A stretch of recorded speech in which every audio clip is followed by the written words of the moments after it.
Hello students, कैसे हैं आप सब लोग। तो फाइनली आज हम लोगों का अकाउंटेंसी का syllabus with live revision, with previous year questions और साथ में विद मोस्ट इंपोर्टेंट एमसीक्यू खत्म हो गया। थैंक यू सो मच यहाँ तक बने रहने के लिए, अपना प्यार सपोर्ट बनाने के लिए। अभी बहुत कुछ है आगे जो मैं प्रिपेयर कराऊंगा, जैसे कि मैंने ऑलरेडी स्ट्रैटेजी बनाकर बता दी है। अब असली मेहनत अभी तक जो करा वो एवरेज था, असली मेहनत अब चालू होगी। पहले फटाफट 20 एमसीक्यू बनाते हैं कंप्लीट, फिर मैं स्ट्रैटेजी लेके आऊंगा आगे के प्लान के लिए। अभी आप मुझे बताना आउट ऑफ 20 कितने क्वेश्चन सही गए, क्योंकि कैश फ्लो मैंने पूरा करा दिया अच्छे से एक एक चीज। तो बताना कि अभी आपके आउट ऑफ 20 कितने एमसीक्यू करेक्ट होते हैं। Question 1, which of the following transactions will not result into flow of cash? किससे नो फ्लो होगा बताना है। शेयर इशू करोगे पैसा आएगा, मशीन खरीदोगे पैसा जाएगा, डिबेंचर डिम करोगे पैसा जाएगा, पैसा बैंक में जमा करोगे तो भैया नो फ्लो होगा, यानी पहले का डी ऑप्शन करेक्ट है। बैंक में जमा करो, बैंक से निकालो, मार्केटेबल सिक्योरिटीज का सेल परचेज करो, there is no flow. Bonus share issue करो, no flow. Propose dividend, no flow. ठीक है। Statement 1, Shree Limited was carrying on business of packaging in Delhi and earn good profit in the past years. The company issued equity shares 30 lakh, purchase करते हैं machinery को 20 lakh. During current year net profit जो है 15 लाख का है। Cash flow from operating investing, operating है 15 lakh, net profit 15 lakh है तो ऑपरेटिंग 15 लाख है।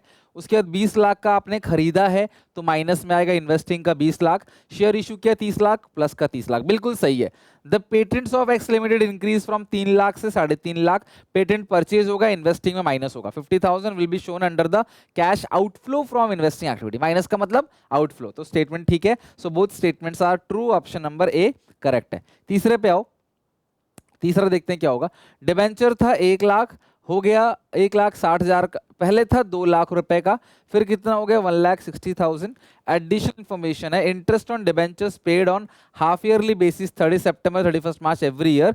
डिबेंचर्स रिडीम जो हुआ 30 सितंबर 2029 को हुआ है, तो आपको बोलना है इंटरेस्ट कितना आएगा, यानी how much amount will be shown in financing activity.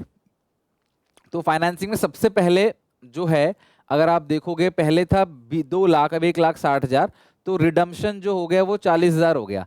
साल के शुरू में 1 अप्रैल 2019 को था आपके पास डिबेंचर्स 2 लाख का, फिर 30 सितंबर 2019 को आपने रिडीम कर दिया 40,000, तो अब यहाँ बचा 1,60,000। तो ये 6 महीना है। तो भैया आप सबसे पहले इसका इंटरेस्ट ऑन डिबेंचर निकालो, 6 महीने में जाता है इंटरेस्ट ऑन डिबेंचर, तो 2 लाख का है, 2 लाख का ये है, 2 लाख का 12% बनेगा 24,000। ठीक है, 2 लाख का 12% बनेगा 24,000 रुपए, और 6 महीने का बनेगा आपका 12,000। यहाँ पे आपने 40,000 तो रीपे कर दिया, तो बचा 1,60,000। 1,60,000 का 12% बनता है 19,200, और 6 महीने का बनेगा 9,600। ये दोनों भी माइनस होगा क्योंकि आप इंटरेस्ट पे कर रहे हो, तो टोटल जो है वो 61,600 नेगेटिव का आएगा। ठीक है, cash flow from financing activity 61,600, third का सी ऑप्शन करेक्ट है। सिंपल सा क्वेश्चन है, इंटरेस्ट ऑन डिबेंचर की कैलकुलेशन है कुल मिला के, और मैंने सेपरेटली कराया था आपको ये चीज।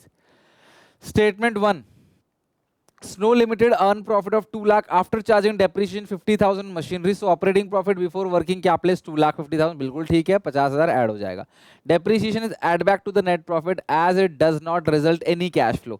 net profit निकालते वक्त depreciation ऑलरेडी आपने घटा रखा है, और डेप्रिसिएशन से कोई कैश फ्लो होता ही नहीं, तो प्रॉफिट को क्यों घटाया, तो इसीलिए ऐड बैक करते हैं डेप्रिसिएशन को, ये रीजन भी है। सो दोनों स्टेटमेंट ट्रू है यहाँ पे भी, तो फोर्थ का डी ऑप्शन करेक्ट है। फिफ्थ पे आते हैं, which of the following transactions will result into flow of cash? Result into flow of cash, कौन सा फ्लो ऑफ कैश होगा? कैश विड्रॉ, ये तो नो फ्लो हो जाएगा। इशू किया डिबेंचर्स वेंडर्स को, ये हो गया नो फ्लो। ठीक है, क्या है ये, issue debentures to vendor into flow of cash, ये क्या लिखा है, ये शायद यहाँ से रिपीट हो गया है, कुछ मिस्टेक है टाइपिंग में। ठीक है, रिसीव 19,000 फ्रॉम डेटर्स, ये मिलेगा। पैसा जमा किया, ये नहीं होगा, सी करेक्ट है। फिफ्थ क्वेश्चन का सी ऑप्शन करेक्ट है। इससे रिसीव हुआ पैसा आएगा, इनफ्लो ऑफ कैश होगा, बाकी सबसे नो फ्लो होगा। क्रॉक्स लिमिटेड ने मशीन खरीदी 25 लाख की, चेक इशू किया 15 लाख का, मशीन खरीदी 25 लाख की, issuing a cheque 15 lakh and debenture. देखो डिबेंचर्स अगर आपने इशू किया मशीन खरीदने के लिए, ये अदर देन कैश है, कैश फ्लो में रिकॉर्ड नहीं होगा। तो आपने जो चेक दिया 15 लाख का वही रिकॉर्ड होगा परचेज ऑफ मशीनरी इन्वेस्टिंग के अंदर। Outflow of cash under investing activity 25 lakh गलत, outflow of cash under investing activity 15 lakh, तो 6 का ये बी ऑप्शन बिल्कुल करेक्ट है। इनफ्लो तो होगा ही नहीं। तो देखो आपने 25 लाख की मशीन खरीदी, 15 लाख कैश दिए, तो सिर्फ 15 लाख ही रिकॉर्ड होगा, बाकी रिकॉर्ड नहीं होगा। Which of the following transactions will result into flow of cash? Again, पैसा आपने जमा कर दिया, ये नो फ्लो होगा, विड्रॉ किया, ये नो फ्लो होगा। मशीन बेची 74,000, कोई भी चीज हो, प्रॉफिट में बेचो चाहे लॉस में बेच रहे हो, पैसा तो आ रहा है ना, तो 7th का सी ऑप्शन करेक्ट है, वही रिजल्ट है, बाकी सब नो फ्लो है। डिबेंचर्स को शेयर्स में कन्वर्ट कर दिया, शेयर्स आ गए, डिबेंचर चले गए, तो भैया no flow of cash, cash का कोई फ्लो नहीं हुआ, सिर्फ सी वाले में कैश का फ्लो होगा। 8th क्वेश्चन देख लेते हैं क्या है, ठीक है। प्रपोज डिविडेंड दे रखा है आपको 250, ये है करंट ईयर का, और ये 2 लाख है प्रीवियस ईयर का। Share holders finalize the dividend, share holder ने फाइनलाइज किया 180, तो डिविडेंड जो फाइनलाइज हुआ 180, 180 प्लस होगा, 180 ही माइनस होगा। और अनक्लेम डिविडेंड, ये सीबीएसई इस साल के सैंपल पेपर है, अनक्लेम डिविडेंड जो है वो 10,000 है, 10,000 तो क्लेम ही नहीं हुआ, तो पेमेंट होगी 170 की, प्रपोज होगा 180 का। तो देखो पेमेंट होगी 170, प्रपोज होगा 180, तो ये पहला ऑप्शन गलत है, ये भी गलत है, ये सही है। प्रपोज डिविडेंड 180, आउटफ्लो 190, नहीं 190 नहीं 170, तो ये करेक्ट है। जो प्रपोज डिविडेंड है वो प्रॉफिट में 180 ऐड हो जाएगा, प्रपोज डिविडेंड जब पे होगा तो 180 ही पे होना था, लेकिन 170 जो है ना वो पे होगा, क्योंकि 10,000 अनक्लेम है, उसका किसी ने दावा ही नहीं किया, तो उसकी पेमेंट नहीं होगी। 8th का डी ऑप्शन करेक्ट है। 9th, X Y limited as a balance in provision for tax 50,000 और इतना on 31 March 24-25, provision for tax 65,000, tax during the year was. तो देखो प्रोविजन फॉर टैक्स का जो ओपनिंग बैलेंस है वो है 50,000, 50,000, और जो क्लोजिंग है 75। देखो इतना आपको पता होना चाहिए कि ओपनिंग जो है वो क्रेडिट साइड आता है और क्लोजिंग जो है वो डेबिट साइड आता है। आगे लिखा है it made the provision for tax, जो प्रोविजन फॉर टैक्स मेड है, प्रोविजन फॉर टैक्स मेड वो है 65,000, तो यहाँ जो आ जाएगा वो टैक्स पेड आ जाएगा, to bank tax paid. 50,000 plus 65,000 115 minus 75, तो 40,000 का इसमें आएगा टैक्स पेड। तो question tax during the year was paid, तो पेड कितना होगा, ऑब्वियसली पेड ही पूछ रहा होगा जब मेड दे रखा है, तो 9th का सी ऑप्शन करेक्ट है। Dividend receive by other than financial enterprise, financial enterprise छोड़ के, मतलब नॉन फाइनेंशियल इंटरप्राइज जो हमने पढ़ रखा है पूरा cash flow, non financial enterprise का ही पढ़ा, बैंक का नहीं पढ़ा।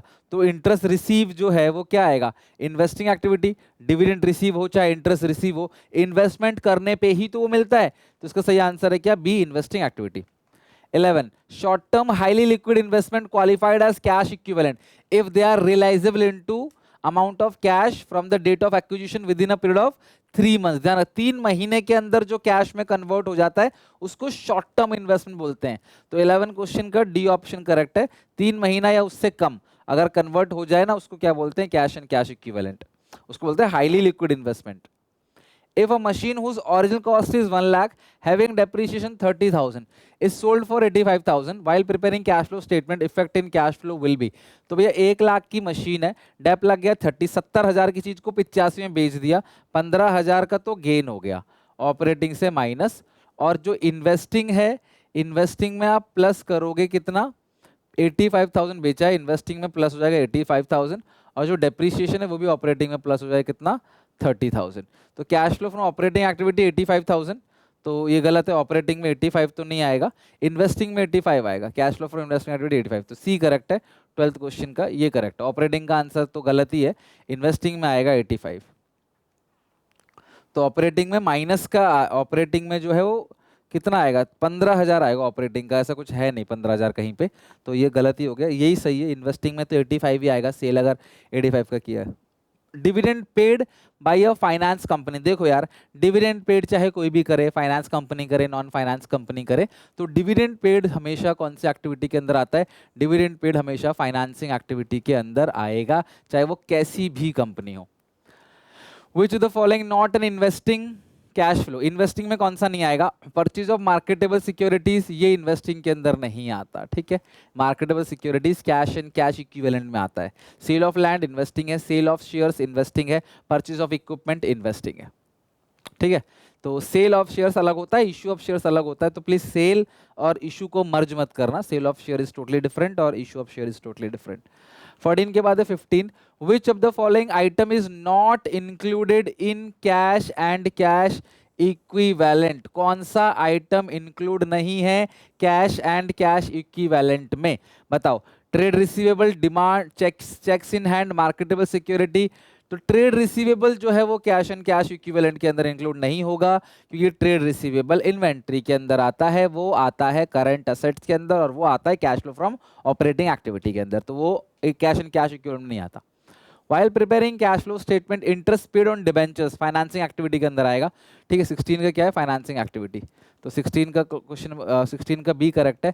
प्लीज इसे ऑपरेटिंग फाइनेंसिंग दोनों मत लिखना, भले ही इंटरेस्ट एक्सपेंस को ऑपरेटिंग में ऐड करते हैं, बट वो है कौन सी एक्टिविटी का, वो ऐड इसलिए करते हैं क्योंकि इंटरेस्ट ऑलरेडी नेट प्रॉफिट को गिरा चुका है, फाइनेंसिंग से भी माइनस कर रहे हो, 2 बार माइनस हो गया, इसीलिए इसको प्लस कर देते हैं इंटरेस्ट एक्सपेंस को ऑपरेटिंग के अंदर। तो 16 का बी ऑप्शन करेक्ट है। Among the following payment of bonus to employees by an insurance companies, which type of activity? अगर भैया इंश्योरेंस कंपनी बोनस दे रही है तो ये उनके रोजमर्रा का काम है, ये कोई बोनस इशू नहीं है, और बोनस इशू तो वैसे भी कैश फ्लो में नहीं आता। तो क्वेश्चन कह रहा है payment of bonus to employee, employee को बोनस दिया जा रहा है इंश्योरेंस कंपनी द्वारा, तो ये उनके रोजमर्रा का काम है, तो ये ऑपरेटिंग एक्टिविटी है। Which of the following is cash flow from operating activity under finance company?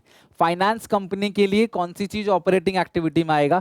Finance company के लिए conversion of debenture into shares, dividend receive, building purchase, dividend paid, ये फाइनेंसिंग एक्टिविटी है, ये इन्वेस्टिंग एक्टिविटी है। B point जो है वो dividend receive, ये शायद इसी साल के सीबीएसई के सैंपल पेपर का क्वेश्चन है। तो देखो यार, जो कंपनी है ना, बैंक्स वगैरह होते हैं, अलग अलग जगह पैसे इन्वेस्ट करके रखते हैं, वे जनता से जो डिपॉजिट्स लेते हैं उसको अलग अलग जगह इन्वेस्ट करते हैं, तो वहां से जो डिविडेंड मिल रहा है शेयर्स पे, वो क्या है, वो आपका ऑपरेटिंग एक्टिविटी है। प्रोविजन फॉर टैक्स दे रखा है 2 साल का, ड्यूरिंग द टैक्स पे 2.5 साल, अमाउंट ऑफ टैक्स प्रपोज, तो प्रोविजन फॉर टैक्स दे रखा है, बिगिनिंग का कितना है, बिगिनिंग का है 2,80,000, यानी कि 24 बिगिनिंग है, और 25 जो है वो एंड है, वो है आपका 3 लाख। 2 लाख टैक्स पेड है 2,50,000, आपको निकालना क्या है, प्रोविजन फॉर टैक्स मेड, यानी कि प्रपोज टैक्स कितना प्रपोज हुआ है, तो ये 550 हो गया माइनस 280 हो गया, 2,70,000, 2,70,000 बनेगा। तो 19 क्वेश्चन का डी ऑप्शन करेक्ट है, सिंपल सा क्वेश्चन था। Adjustment of propose dividend, previous year का ही प्लस करना है, ऑपरेटिंग के अंदर प्रीवियस ईयर का ही माइनस करना है। Add previous year propose dividend और net profit before tax extraordinary item and deduct it from financing activity. 20 का ए ऑप्शन ही करेक्ट है, प्रीवियस ईयर का प्रपोज डिविडेंड प्लस करेंगे, प्रीवियस ईयर का ही हम माइनस करेंगे।